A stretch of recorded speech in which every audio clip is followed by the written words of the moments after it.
আপনার গাছের যত্নে আমি এখন এই যে বুস্টার টু ইউজ করব, অর্থাৎ অধিক ফলনের জন্য এই হরমোনটি ব্যবহার করা হয়। বিশেষত স্ত্রী ফুলের জন্য এই হরমোনটি ব্যবহার করা হয়। এটি হচ্ছে বুস্টার টু। আমি 2 লিটার পানি নিয়েছি। এখানে 2 লিটার পানিতে 2 ফুটা হারে বুস্টার টু ব্যবহার করব। এই যে 2 লিটার পানির জন্য জাস্ট হচ্ছে 2 ফুটা।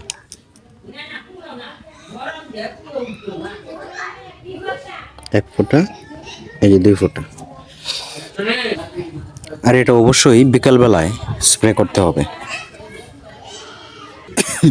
পানিটাকে একটু ঝাঁকায় নিলাম, অর্থাৎ সবটা পানির সঙ্গে এইভাবে ঝাঁকায় মিক্সড করে নিলাম,